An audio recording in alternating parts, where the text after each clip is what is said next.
Assalamualaikum warahmatullahi wabarakatuh. Kami dari kelompok Papua akan menjelaskan salah satu cerita yang berjudul Sresaring.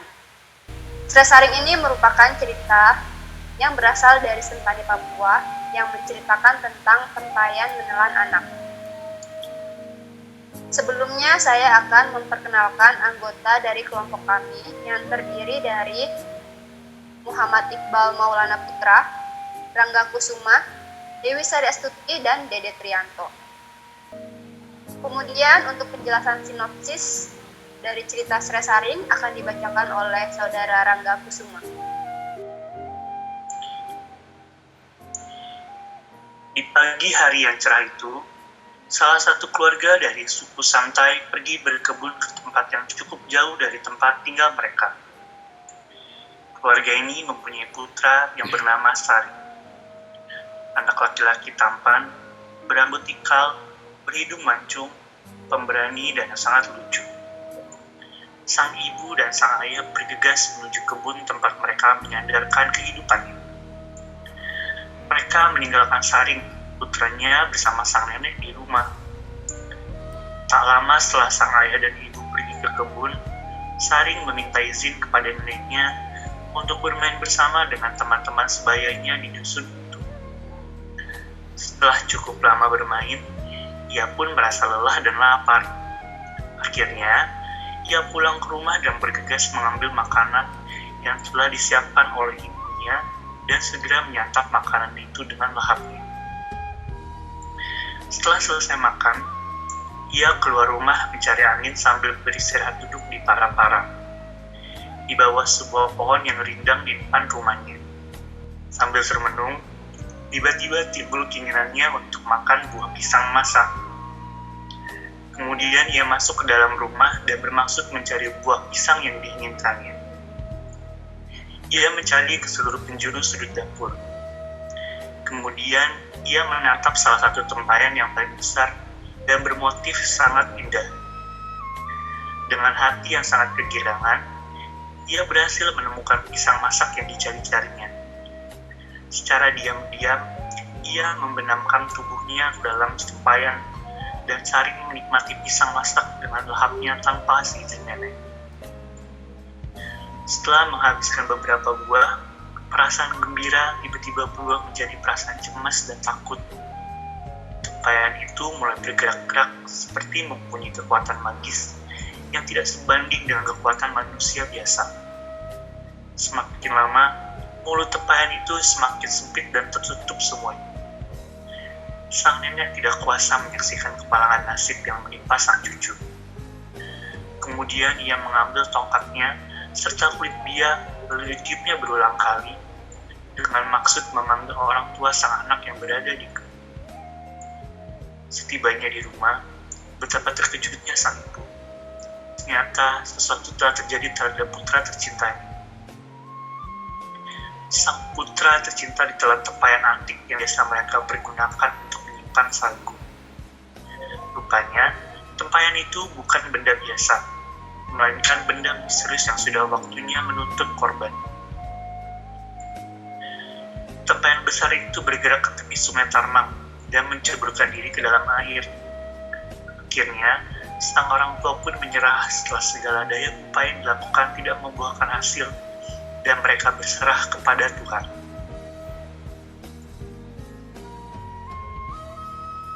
Berikutnya untuk penokohan dan unsur budaya akan dibacakan oleh Saudara Dede Trianto. Baik, berikut penokohan yang ada di dalam cerita Sresaring. Tokoh utama terdapat dari peran nenek sebagai nenek dari Sresaring, dan tokoh yang kedua anak laki-laki yang berperan sebagai yang bernama Sering, dan tokoh tambahan ibu dan ayah. 7 unsur budaya yang terdapat dari cerita Sresaring pun bisa saya jelaskan. Yang pertama, menggunakan bahasa Sentani atau Buyeta. Yang kedua, sudah mempercayai adanya Tuhan, tetapi kepercayaan utama dari suku Santai di desa Sentani adalah mempercayai Dewa Satoe. Yang ketiga, karena tinggal di wilayah dengan tanah yang cukup subur, mata pencarian mereka adalah bercocok tanam dan meramut sagu. Dan yang keempat, Tempayan merupakan salah satu kerajinan dari petani yang terbuat dari tanah liat dan digunakan untuk menyimpan sagu yang sudah dipanen. Yang kelima, peralatan kebun dan alat bang pohon sagu yaitu kapak batu namanya. Masyarakat juga sering membuat tepung sagu menggunakan pakha, sejenis pemukul dari kayu untuk menghaluskan sagu. Peralatan pemanggil yaitu yang digunakan oleh sang nenek adalah kulit bia atau triton yang dalam bahasa setempat disebut kalbi. Fungsinya seperti trompet dan akan dibunyikan saat keadaan darurat.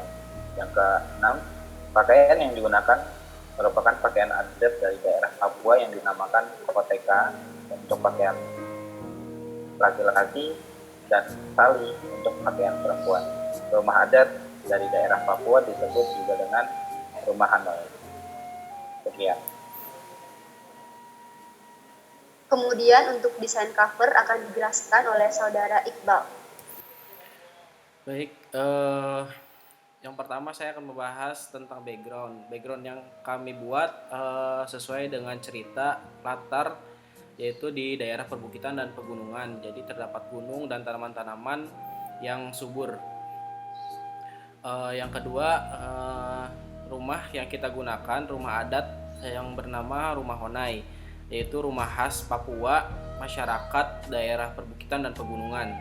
Yang ketiga yaitu baju atau pakaian adat yang digunakan oleh nenek yang dalam cerita itu disebut pakaian sali, yaitu pakaian yang dipakai khusus perempuan, sedangkan untuk laki-laki dinamakan koteka.